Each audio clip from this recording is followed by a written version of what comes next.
The ballroom was a sea of sharks, and Elara Vance was bleeding. They saw her simple dress, her quiet demeanor, and they laughed. They called her the professor's mousy wife, a drab sparrow among peacocks. Led by the cruel Serafina, the city's elite decided she was nothing. They relished in her humiliation at the grand gala, unaware they were mocking the wealthiest woman in the room. They thought they knew her. They were about to learn how devastatingly wrong they were, one 8-figure donation at a time. The city slid past the window of the town car, a river of diamonds and topaz against the black velvet of the November night. Arthur Vance glanced at his wife, his hand finding hers on the worn leather seat. "Are you sure you're all right, Elara?" he murmured, his voice a familiar, warm comfort. Elara Vance turned from the window. Her reflection was a pale ghost against the glittering skyline of New York City.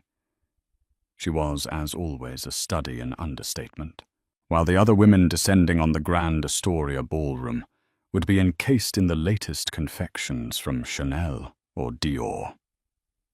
Elara wore a vintage Givenchy. It was a simple floor-length sheath of slate-grey silk, a color that perfectly matched her eyes. Her only jewelry was her thin platinum wedding band and a pair of simple pearl earrings. Her dark hair was pulled back in a simple, elegant chignon, a style that highlighted the delicate, intelligent bones of her face. "I'm fine, Arthur," she said, her voice as quiet as her dress. "It's just, loud, even from in here." "It's the Vanguard Gala." Arthur sighed, straightening his own respectable, if not show-stopping tuxedo. "It's the annual peacock mating ritual. We'll make our donation to the Global Children's Relief Fund. You'll admire the architecture. I'll avoid the philosophy department head, and we'll be home by 11. A perfect evening." Elara smiled, a small, genuine curving of her lips that Arthur cherished. "A perfect evening," she agreed. The car stopped. The illusion of peace shattered. A doorman, dripping in gold braid, pulled the door open, and the noise hit them. A wall of sound, composed of camera clicks, shouted names, and the high-pitched, brittle laughter of the city's elite. Arthur stepped out first, a solid, reassuring presence. He turned and offered Elara his hand. As she stepped onto the red carpet, a sudden, blinding series of flashes erupted. Elara flinched, her hand tightening on Arthur's. "It's all right," he soothed. "They're not for us." He was right. The paparazzi were screaming a name, but it wasn't Vance. "Serafina over here." "Serafina. Who are you wearing?" A blood-red Lamborghini had pulled up behind them, and from it emerged Serafina Dubois Huxley. She was not a woman. She was an event. Her dress was a chaotic masterpiece of red feathers and sequins by Balenciaga, and a necklace of truly obscene diamonds on loan from Harry Winston, as the society pages would dutifully report tomorrow, was draped around her throat. Her laughter was loud and abrasive as she kissed the air on either side of an entertainment reporter's head. "She's vibrant," Arthur noted, steering Elara toward the entrance. "She's a distraction," Elara murmured, her eyes already scanning the crowd, cataloguing, observing. They slipped inside past the phalanx of photographers, their arrival as unnoticed as a single falling snowflake in a blizzard. The Grand Astoria ballroom was a cavern of gilded excess. Ceilings vaulted 3 stories high, painted with cherubs and clouds. Chandeliers the size of carriages dripped crystal light over a sea of people who collectively controlled a significant portion of the world's wealth, and they were all looking at each other. "Professor Vance, Arthur, glad you could make it." A man with a booming voice. Marcus Thorne, a real estate developer with a predatory grin, clapped Arthur on the back. His eyes slid over Elara, dismissed her, and returned to Arthur. "Good of you to support the cause." "We wouldn't miss it, Marcus," Arthur said smoothly, his hand resting on the small of Elara's back. "You know my wife, Elara." "Ah, yes." Marcus Thorne gave her a cursory nod, his gaze already scanning the room for a more important target. "Mrs. Vance.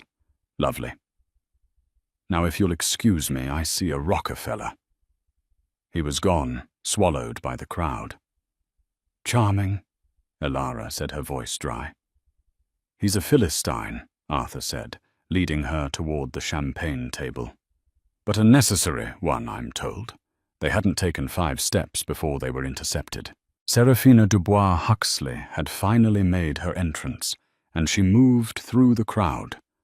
Not like a person, but like a force of nature, a hurricane of feathers and entitlement, with her 2 loyal sycophants, Beatrice Bia Croft and the same Marcus Thorne, trailing in her wake. Seraphina's eyes, sharp and calculating, landed on Arthur. "Arthur, darling," she boomed, holding out a hand glittering with rings. "How wonderful to see you. I so adored your last paper on pre-Columbian monetary systems. Utterly fascinating." "Seraphina," Arthur said, his smile tight as he dutifully brushed his lips over her knuckles. "You're too kind." "I am never too kind. Darling, I am always just right," she purred. And then her gaze fell on Elara. It was not a kind gaze. It was the look a biologist gives a new, uninteresting specimen under a microscope. Her eyes traveled from Elara's simple hair down to the hem of her slate-grey dress. A slow, condescending smile spread across her perfectly painted red lips. "And you brought her?" Seraphina said, not to Elara, but to Arthur. The her hung in the air, heavy and dismissive. Elara stood perfectly still. She didn't shrink. She didn't blush. She simply watched. "This is my wife, Elara Vance," Arthur said, his voice losing its warmth, turning to steel. "Oh, I know." Seraphina laughed, a sound like breaking glass. "The quiet one. Arthur, really, we must find you a new tailor. And as for your wife, darling," she finally addressed Elara, her voice dropping into a tone of false syrupy concern. "Did you lose a bet that dress? It's so functional. I suppose someone has to be the drab little sparrow in a room full of peacocks. It's so brave of you." "Isn't it brave, Bia?" B. Croft, a woman who had surgically altered herself to look perpetually surprised, tittered on command. "So brave, Seraphina, utterly courageous." Elara merely tilted her head. "Good evening, Miss Dubois Huxley. It's a lovely party. The floral arrangements are particularly stunning." The non-reaction, the simple polite observation, seemed to infuriate Seraphina more than any witty retort could have. Seraphina was used to people cowering or fighting back. She didn't know what to do with quiet indifference. "Yes, well," Seraphina snapped, her smile faltering. "Enjoy the canapes. I'm sure they're more to your speed." She turned on her feathered heel and swept away her clique, following dutifully. Arthur let out a breath he didn't know he was holding. "I am so sorry, my love. That woman is vile." Elara watched Seraphina's red-feathered retreat. "She's not vile, Arthur," she said, softly, taking a flute of champagne from a passing waiter. "She's just terrified." "Terrified?" Arthur was baffled. "Of what? She owns half the building." Elara took a small, deliberate sip. Her grey eyes were clear and deep. "She's terrified that one day Everyone will look at her, really look at her, and see the same thing she sees in the mirror every morning." "And what's that?" "Nothing at all," Elara said. "Now I believe you promised me a look at that architecture." As they walked away, a few people who had overheard the exchange snickered. The story was already solidifying. Arthur Vance, the charming middleweight academic, was shackled to a mousy, socially inept wife who dressed in hand-me-downs. The first laugh had been cast. The gala settled into its rhythm, a symphony of performative generosity and barely concealed contempt. Elara and Arthur tried to stick to their plan. They examined the gilded cornices, and Elara, who had a mind that processed numbers and patterns with terrifying speed, mentally calculated the structural load of the central chandelier. Arthur pointed out the historical inaccuracies in the Renaissance-style murals, and she squeezed his arm affectionately. They were a small, quiet island in a churning, tempestuous sea, and the sharks were circling. The humiliation was not a single grand event. It was a death by 1,000 tiny, paper-thin cuts. It started with the servers. Elara, thirsty, tried to flag down a waiter carrying a tray of sparkling water. He looked through her, his eyes fixed on a louder, more demanding guest just behind her. Arthur finally had to put a firm hand on the man's arm. "My wife would like a water." The waiter, flustered, handed it over with a mumbled apology, but the message was clear. Elara in her simple grey dress was invisible. Then came the silent auction. The tables were laden with ostentatious prizes: a week on a private yacht, a bespoke sports car, a dinner with a fading movie star. Elara and Arthur browsed more out of curiosity than genuine interest. They paused by a beautiful signed first-edition set of Jane Austen. Arthur, a true romantic, sighed. "Now that is lovely." "Indeed," Elara said, a rare note of genuine interest in her voice. The bidding sheet showed a starting price of $5,000. The current high bid was $15,000, signed by S. Dubois Huxley. "Well, she has expensive if predictable taste," Arthur murmured. "Perhaps we should place a bid," Elara suggested, picking up the pen. Before her pen could touch the paper, a hand adorned with a 10-carat yellow diamond clamped down on her wrist. It was B. Croft Seraphina's chief lieutenant. "Oh, darling, no." B gushed, her voice dripping with fake pity. "You don't want to get into a bidding war with Seraphina. She always gets what she wants. And besides—" Her eyes flickered over Elara's dress. "Are you sure you can afford it? I hear a professor's salary doesn't quite stretch to this level of literature." Elara's eyes went cold. She didn't pull her hand away. She simply looked at B's hand on her wrist until the other woman felt the chill and awkwardly pulled it back. "Thank you for the advice, Miss Croft," Elara said, her voice perfectly level. She placed the pen back on the table, her desire for the books instantly extinguished. "It's always wise to know one's limits." "See smart, girl," B said, patting Elara's shoulder as if she were a child. "Now run along. Go get another water." Arthur, who had been momentarily distracted by a colleague, returned to see the tail end of the exchange. He saw the look on B's face and the rigid set of Elara's shoulders. "Is there a problem here?" Arthur's voice was dangerously quiet. "Oh, goodness no, Professor," B tittered. "We were just having a bit of girl talk, weren't we, Elara?" Elara just looked at her. "Come, Arthur," Elara said, taking his arm. "They're about to serve dinner. I'd like to find our table." But the worst was yet to come.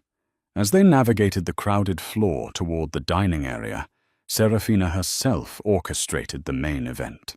She was holding court near the grand staircase, a flute of champagne in one hand, gesturing wildly as she told a story. Elara, trying to find the path of least resistance, attempted to slip by behind her. It was perhaps an accident, a loss of balance from the queen bee. Serafina stumbled backward, her arm swinging wide.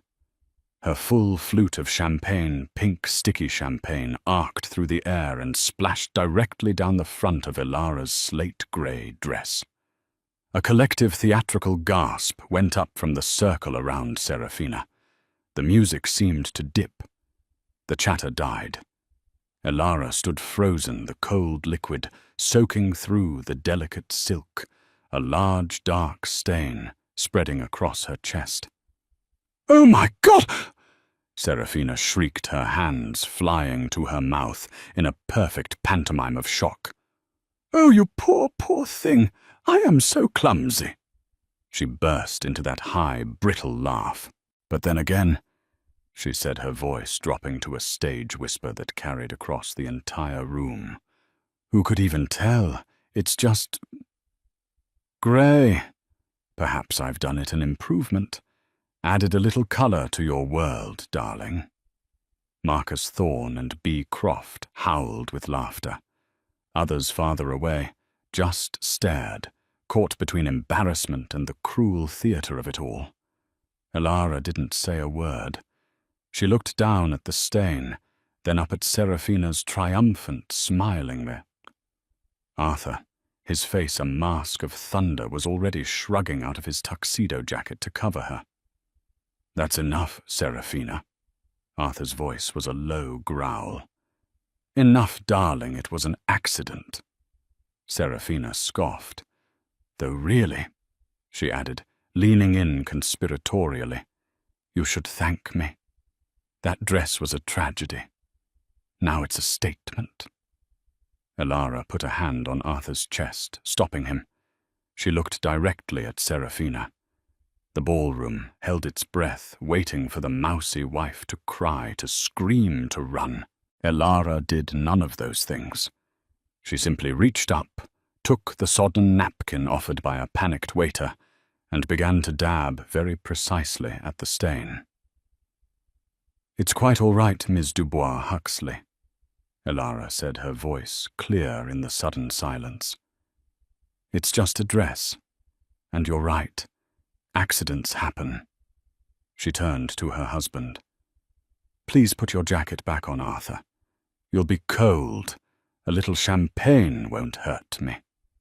This was the ultimate insult. Elara's total, unassailable composure. She had taken Serafina's most potent venom and neutralized it with simple, quiet grace. Serafina's smile became a sneer. She had wanted tears, and Elara had given her poise. "Well, if you're going to be such a bore about it." Serafina spat. She snapped her fingers. "Waiter. Another bottle of the Dom. This one is empty." She tossed her empty flute onto the man's tray with a clatter. As she swept away, the crowd parted for her, but the whispers that followed were different. They weren't just about Elara's drab dress. They were about Serafina's brutal attack. Elara, by doing nothing, had suddenly subtly shifted the room's dynamic. She had become a victim, and Serafina a bully. Arthur wrapped his jacket around Elara's shoulders anyway, ignoring her protest. "That," he whispered, his lips near her ear, "is the last time. We're leaving." "No," Elara said, her voice surprisingly firm. The champagne had been cold, and it had acted like a splash of water to her face. The observation phase was over. "No, Arthur, we are not leaving. We are going to sit down at our table. We are going to eat our overcooked salmon.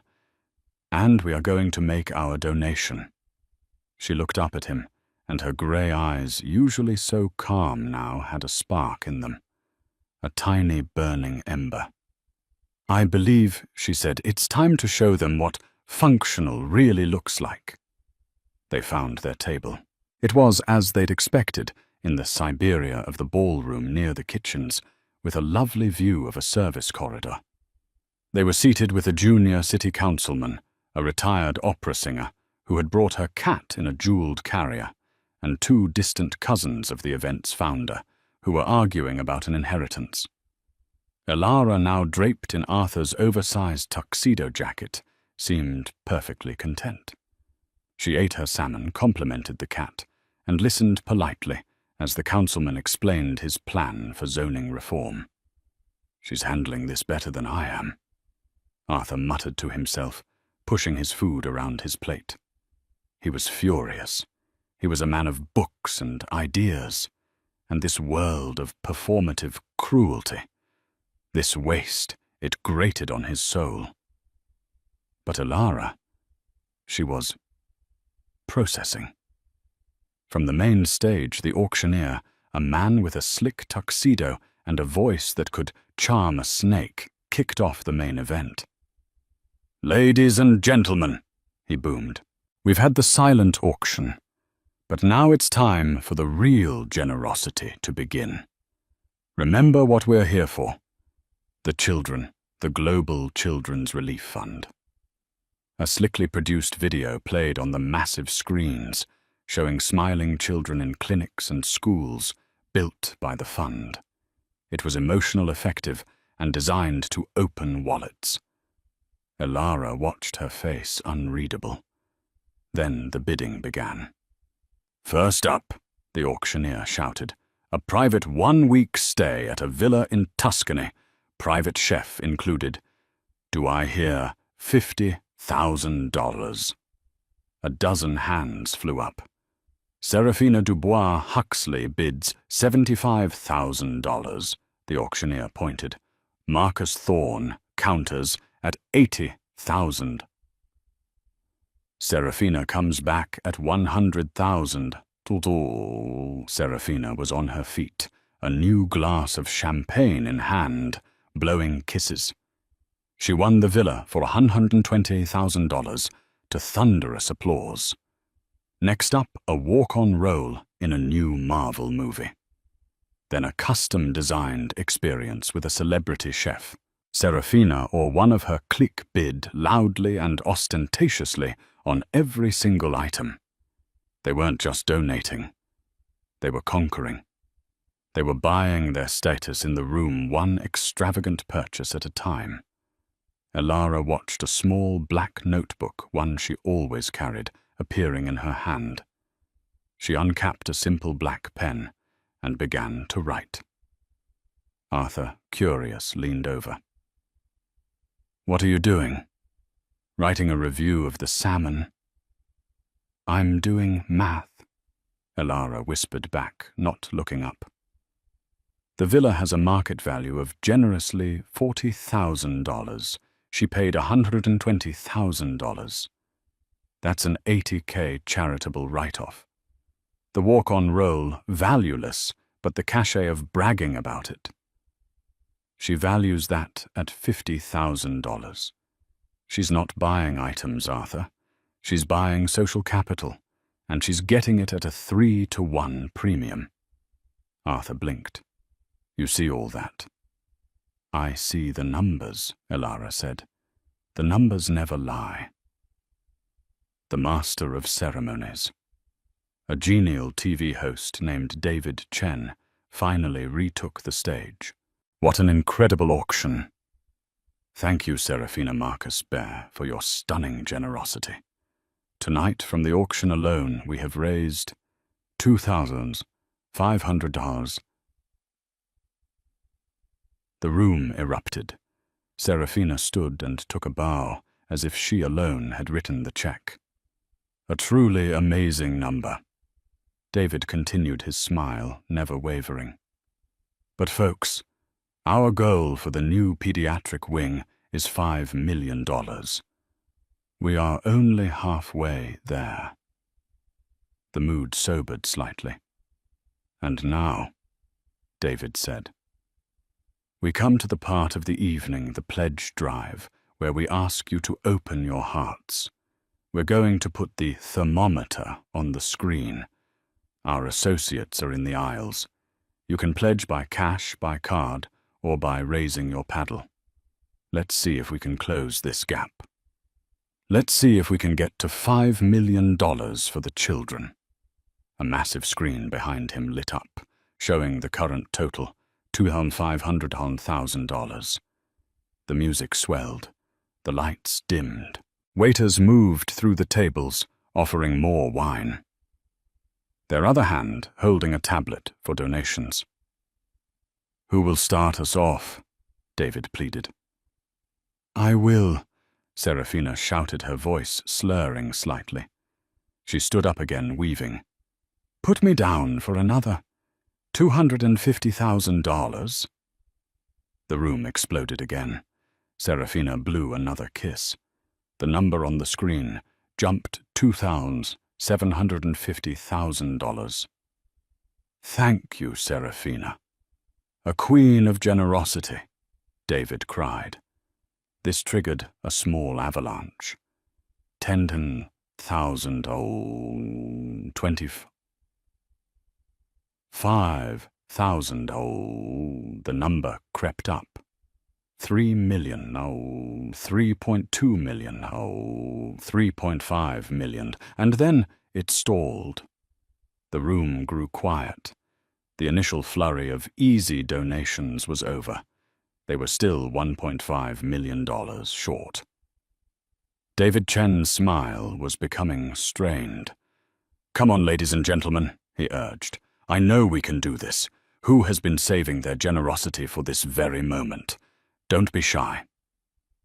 The room was silent. The sound of clinking silverware was suddenly deafening.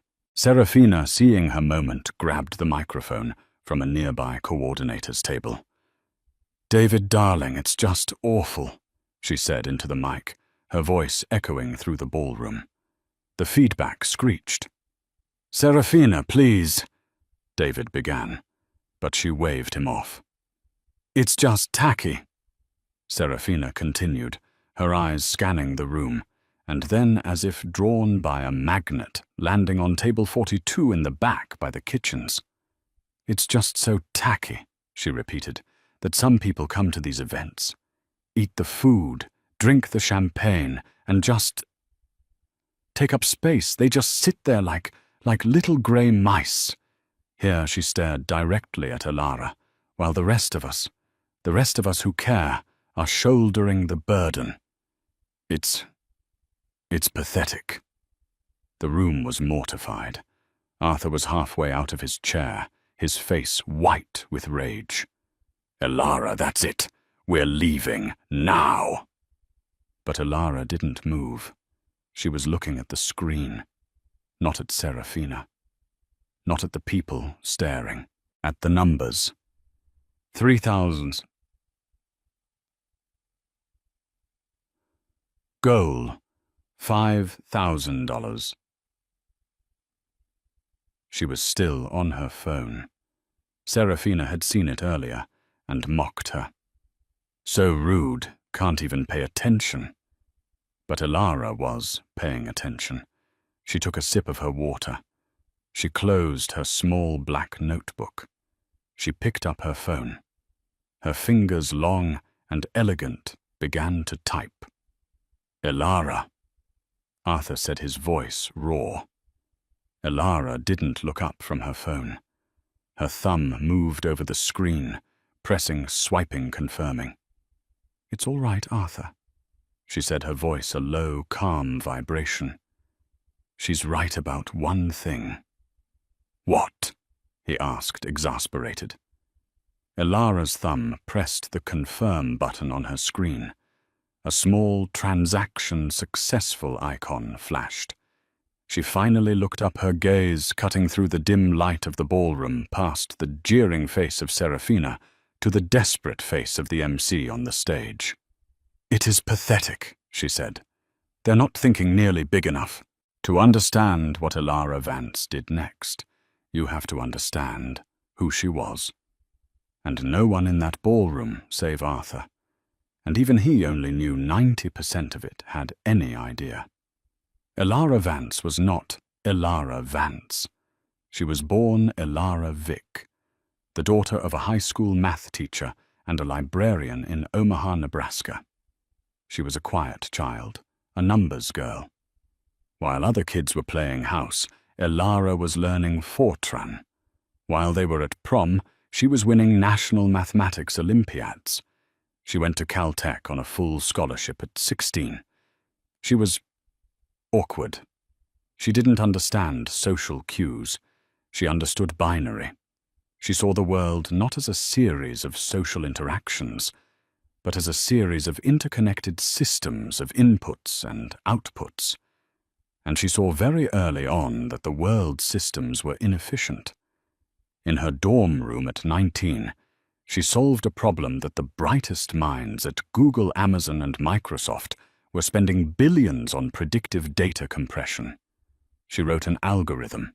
It was so elegant, so revolutionary, it could compress and stream massive data packets. Think entire genomes or high-definition video with almost zero latency. She called it ether. She didn't want to be a CEO. She didn't want to be famous. She hated meetings. She just wanted to build the next thing. So she did something smart.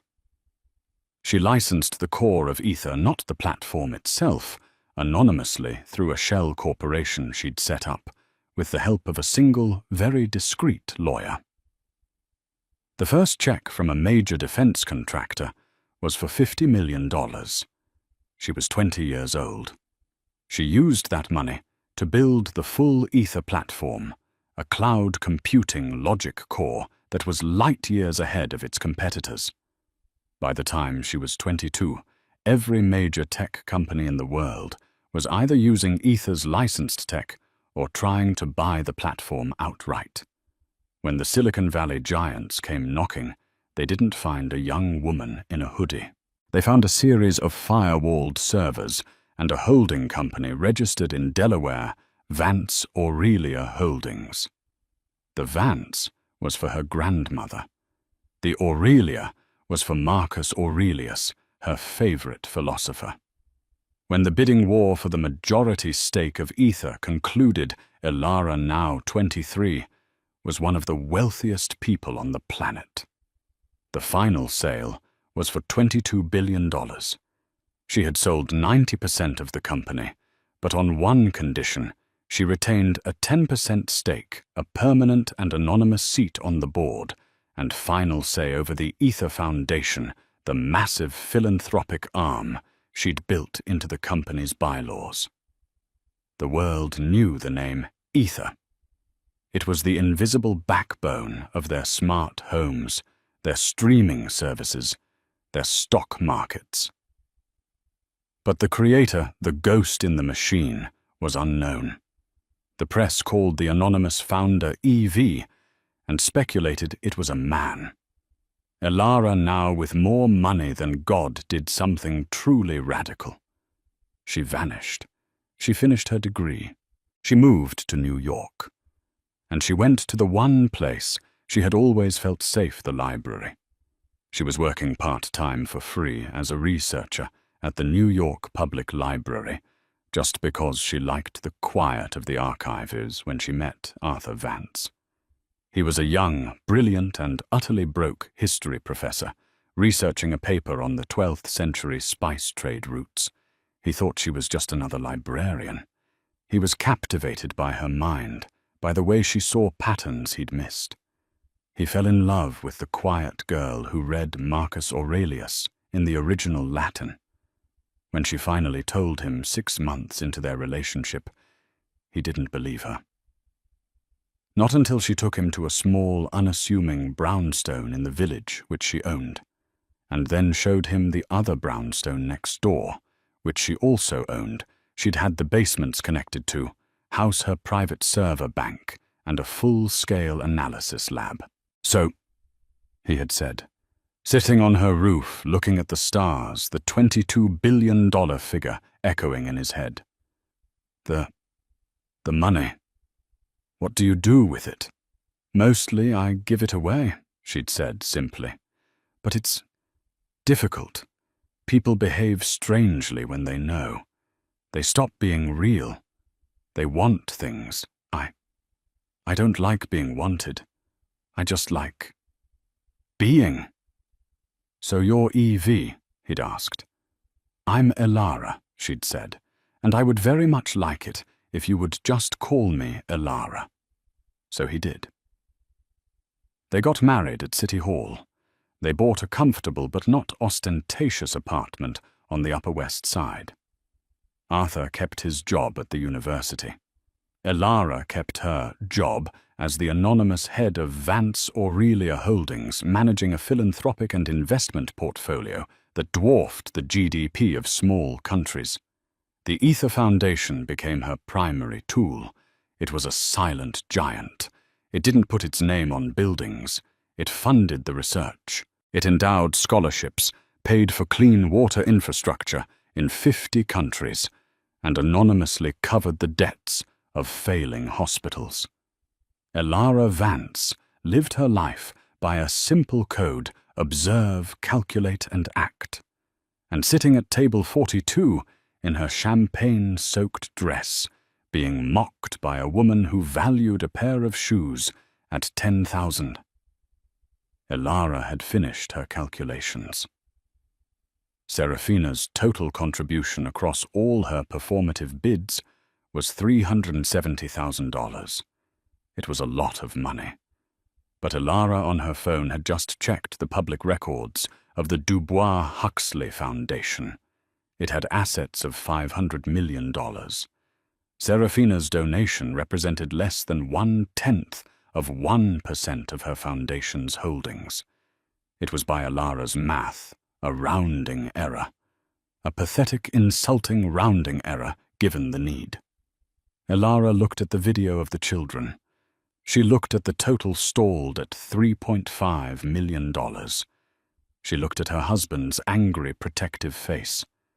She made her decision. Elara, I mean it. Let's go. Arthur was standing, his hand out. The humiliation had become a physical weight, and he couldn't bear to see his wife, the most brilliant person he knew, subjected to it for one more second.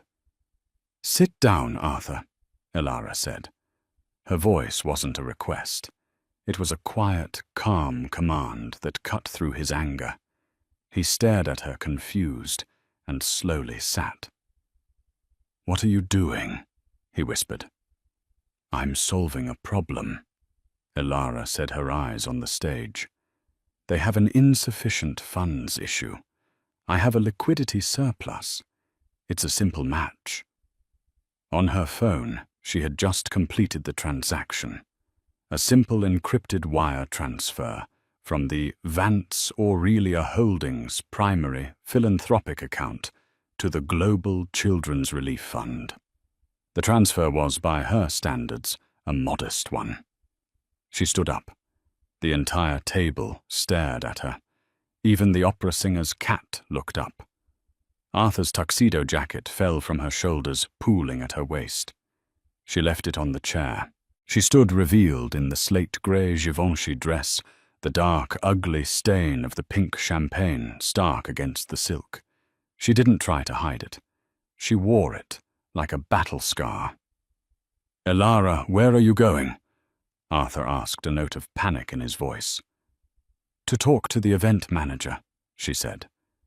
And she began to walk.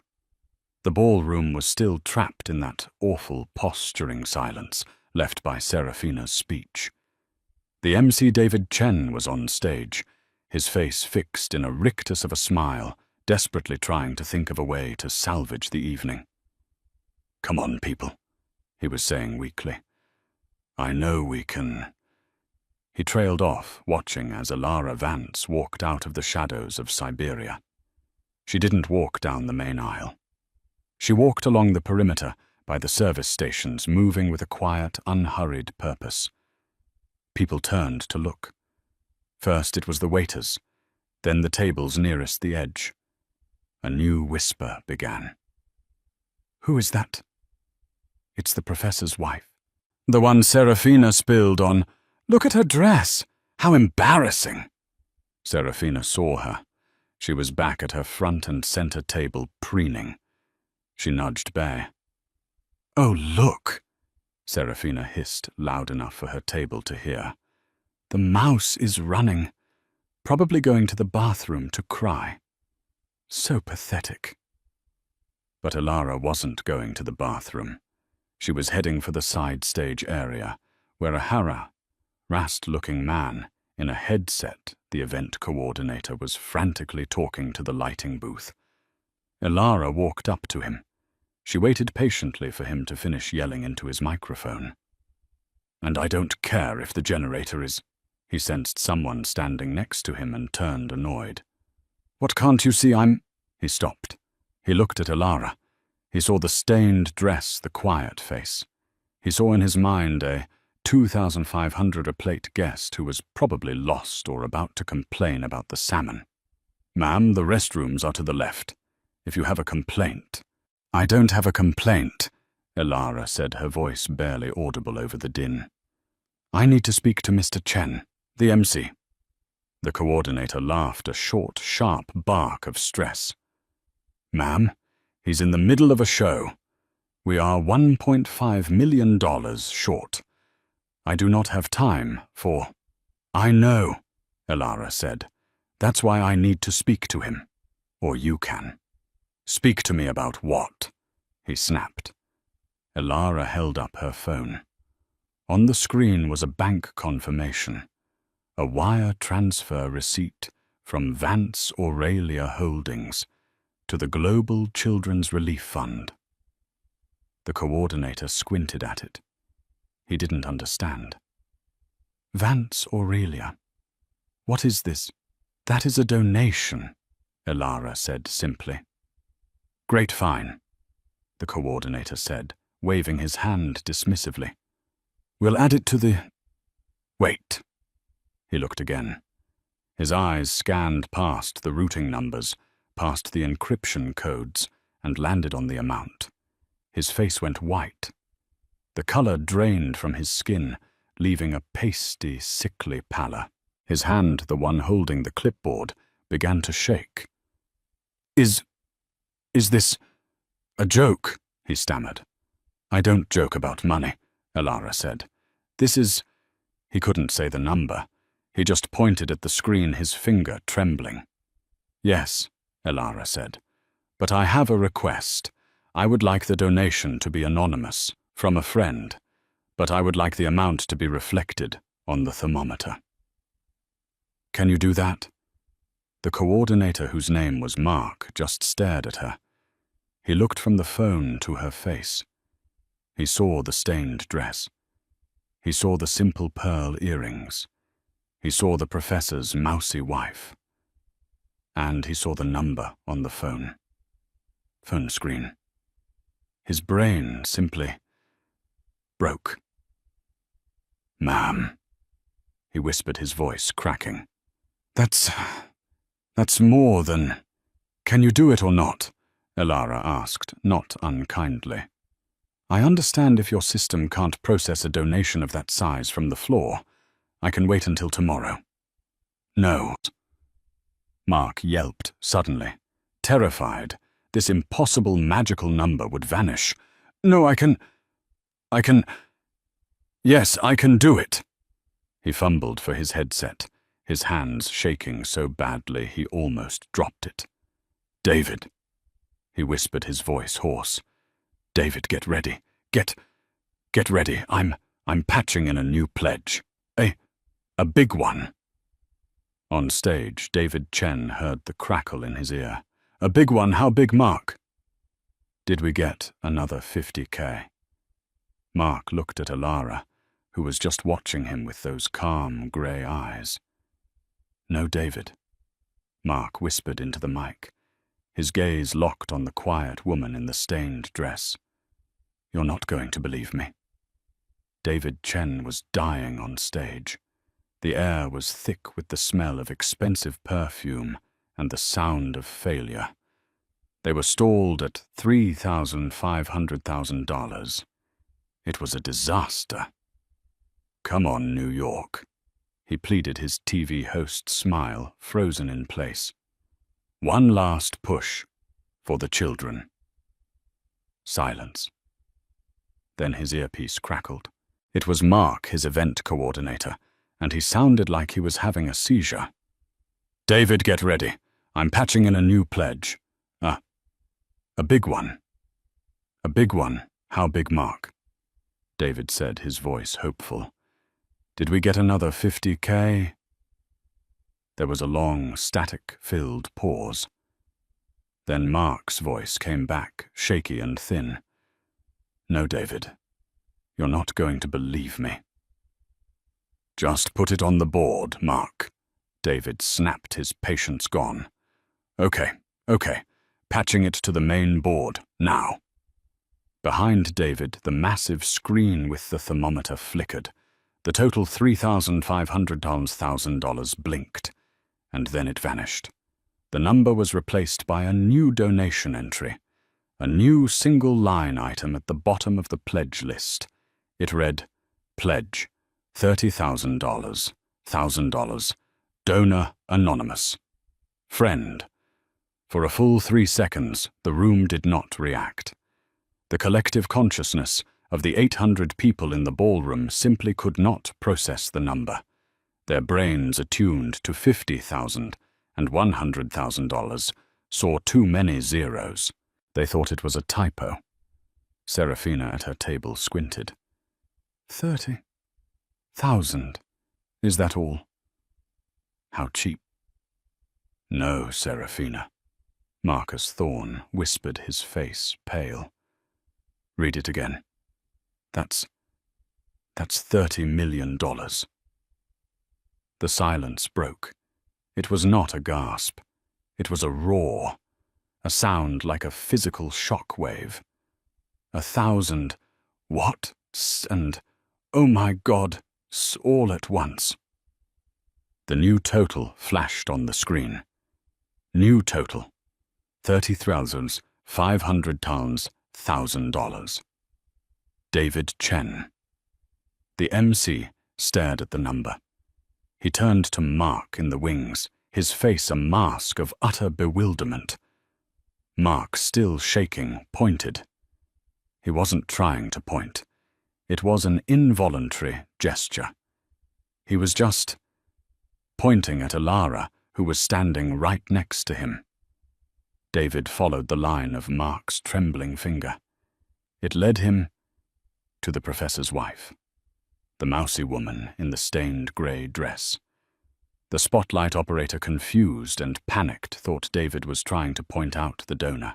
He swiveled his light, and a hard, bright, white circle of light left David Chen and slammed onto Alara Vance, bathing her in an isolating, brutal glare. The entire 800-person ballroom went dead silent. Alara froze. This was not part of the plan. She hadn't calculated for this. She squinted into the light, her hand flying up to shield her eyes. And in that instant, everyone saw her. They saw the plain, dark hair. They saw the simple pearl earrings. And they saw, in horrifying high definition, the massive dark stain of champagne splashed across her chest. The whispers started again, but this time they weren't dismissive. They were sharp, confused, and electric. That's not possible.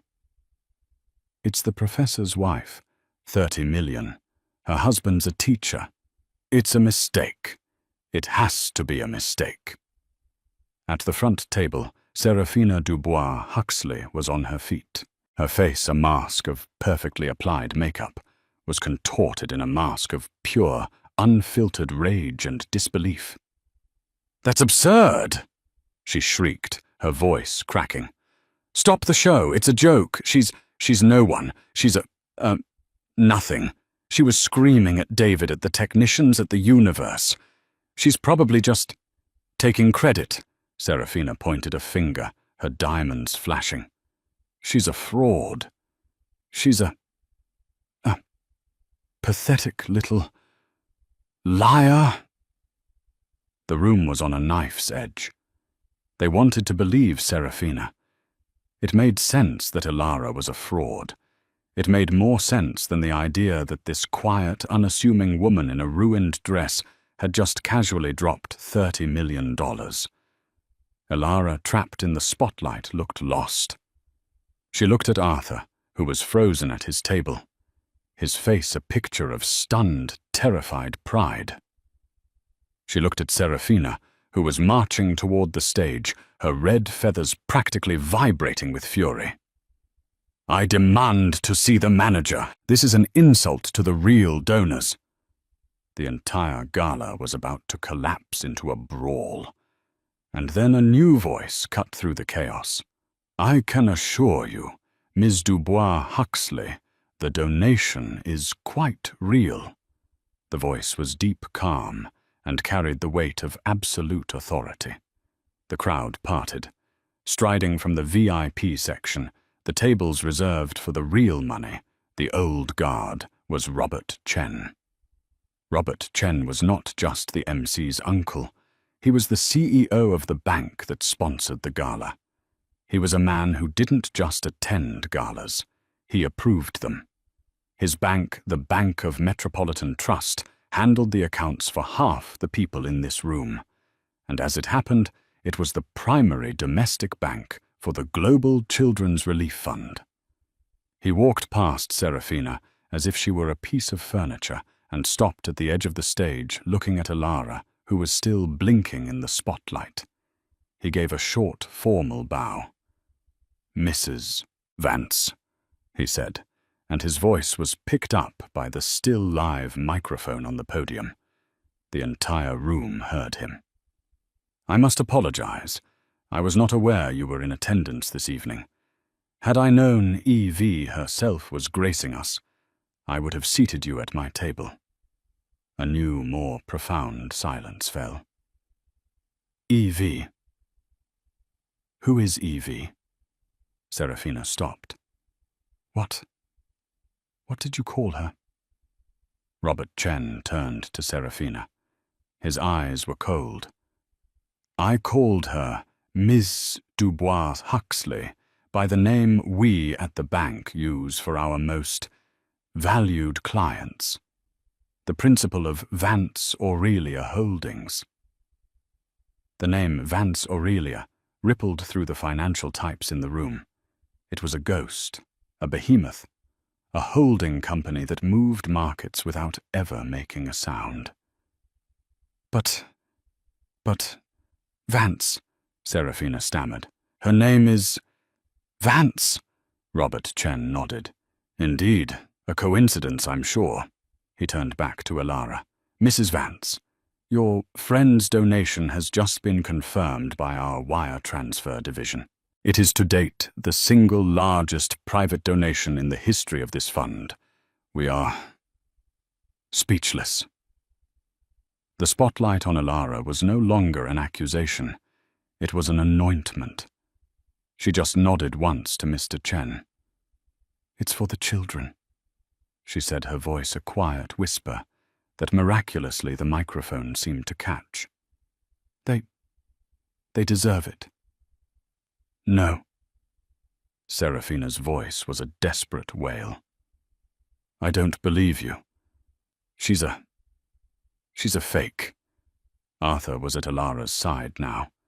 He had crossed the ballroom floor in 10 long strides, and he put his arm around his wife's waist, pulling her out of the spotlight. "That's enough," he said to Robert Chen. "We're leaving." "Of course," Mr. Chen said, dipping his head again. But David Chen, the MC, who had been standing on stage with his jaw on the floor, suddenly got his voice back. The producer in his ear was screaming. "Wait! Wait!" David shouted, his voice high with adrenaline.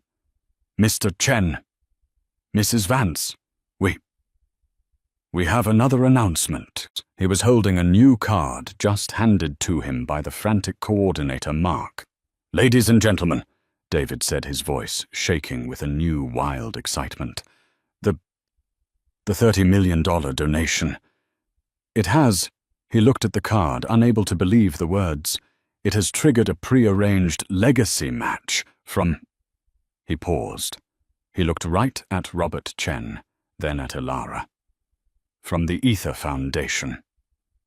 The name Ether hit the room like a bomb. Ether wasn't just money. Ether was everything.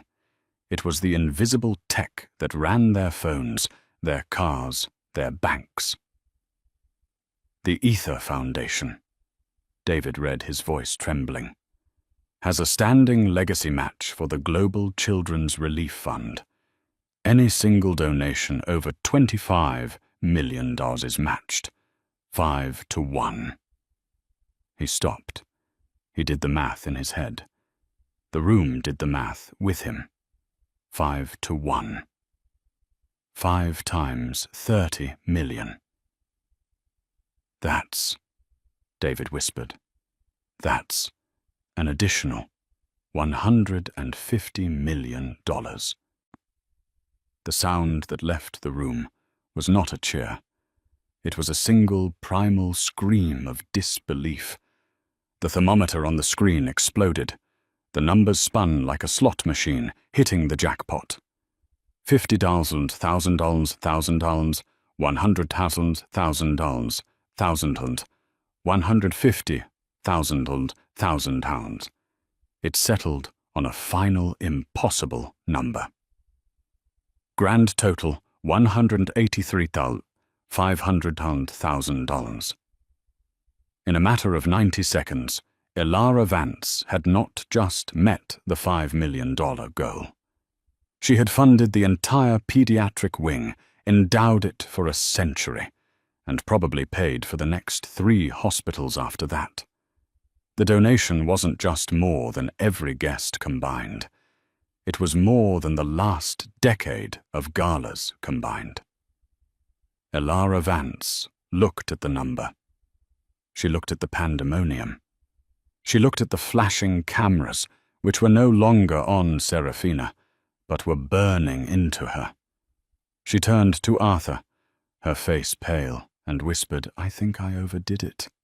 "No," Arthur said, a slow, wide grin spreading across his face. He kissed her right there in front of the entire, screaming, baffled room. "I think you were just right." He wrapped his arm around her, and they turned to leave. The entire ballroom, all 800 people, parted for them like the Red Sea. The billionaires, the rock stars, the politicians. They stared. They moved out of the way. No one spoke. No one breathed. They walked past table 1, where Serafina Dubois Huxley stood frozen. Her face was a ruin. The champagne flute she had been holding slipped from her fingers and shattered on the floor. She didn't notice. She just watched the quiet woman in the stained grey dress. The woman who had just ended her reign, her world, her everything, with a quiet tap on a phone, walk out of the ballroom, leaving an echo of $180 million in her wake. The ride home was silent. The city lights were the same, but they felt different. Elara leaned her head against Arthur's shoulder, the adrenaline finally draining away, leaving her exhausted. "Ether," Arthur said softly, breaking the silence as the car idled at a red light. "You triggered the Ether match. You are Evie." Elara sighed. "Vance Aurelia is my personal fund. Ether is the corporate one.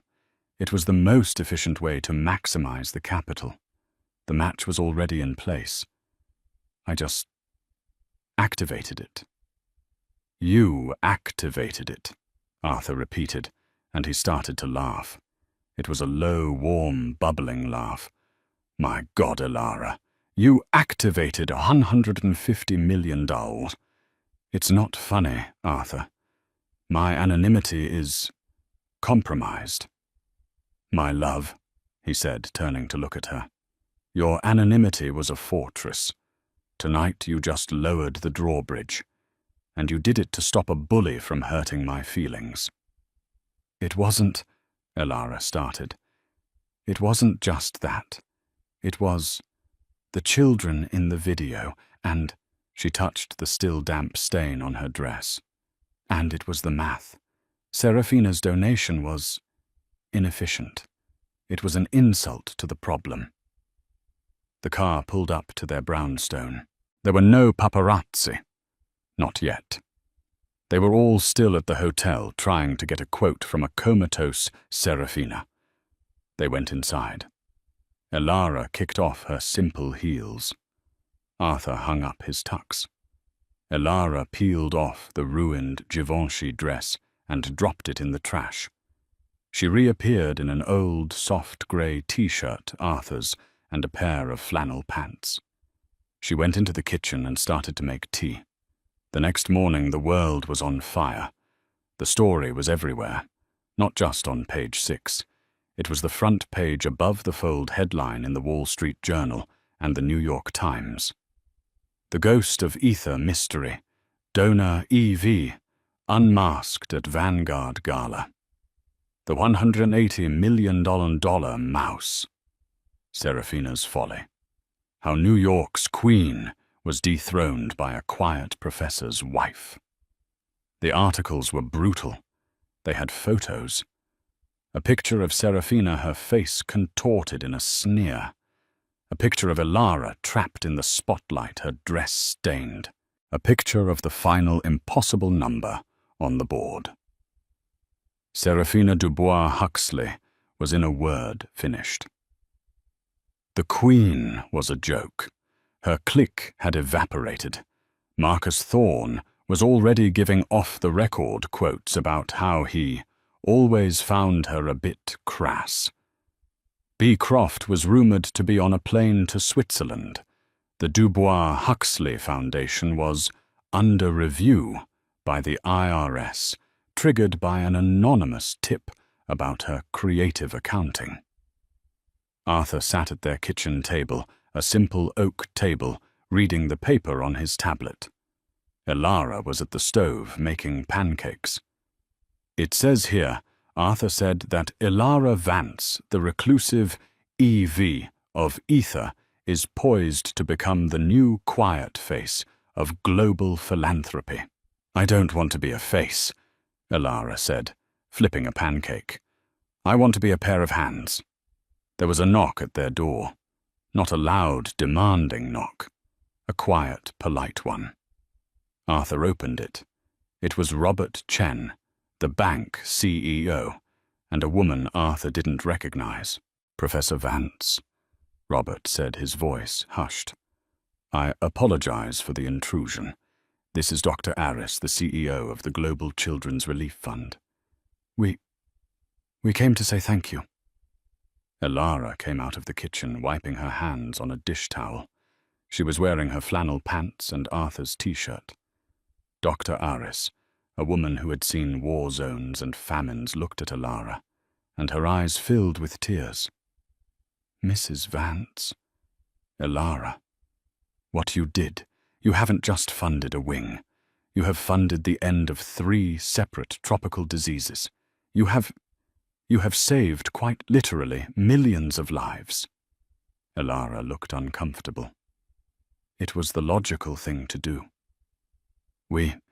Dr. Aris continued, "we want to name the new wing after you. The Elara Vance Center for—" "No," Elara said so quickly it was almost sharp. "Absolutely not."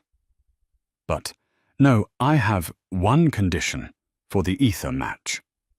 Robert Chen and Dr. Aris held their breath. "The new wing," Elara said, "and all the research it produces, you will name it after someone who actually deserves it. Someone who was a real architect of change." She paused. "You will call it the Dr. Madeleine Albright Center for Global Child Welfare." Robert Chen and Dr. Aris just stared at her. They had expected ego demands. They got homework. "That is," Dr. Aris said, A brilliant and fitting tribute. Of course. Good, Elara said. Now if you'll excuse me, the pancakes are burning. She nodded, turned and went back to the kitchen. Robert Chen looked at Arthur, his mind still reeling. She is, Arthur said, a proud, happy smile on his face. The quietest and loudest person I have ever met. Good day, gentlemen. He closed the door, leaving them on the stoop. He walked into the kitchen where Elara was plating the pancakes. The smell of maple syrup and butter filled the small, quiet apartment. Doctor, Madeline Albright, Arthur asked, wrapping his arms around her waist from behind. She was practical, Elara murmured, leaning back into him. She got things done. I admire that. Arthur kissed the top of her head. I love you, Elara Vance. I love you too, Arthur, she said. Now eat. You have a 9 a.m. lecture on pre-Columbian monetary systems, and you can't be late. And in their small, quiet brownstone, as the city outside screamed her name, the most powerful woman in the world sat down and ate her pancakes. In the end, it wasn't the money that silenced the room. It was the realization that true power doesn't need to scream. Elara Vance didn't just write a check. She rewrote the rules of their entire world, all without raising her voice. Her story is a powerful reminder that the quietest person in the room is often the one holding all the cards. What did you think of Elara's quiet revenge? Have you ever seen someone so underestimated prove everyone wrong? Let me know your thoughts in the comments below. We all love a story where the bully gets what they deserve. If you enjoyed this, please like, share, and subscribe for more dramatic stories just like this one. Your support helps us create more content, and it means the world. We'll see you in the next story.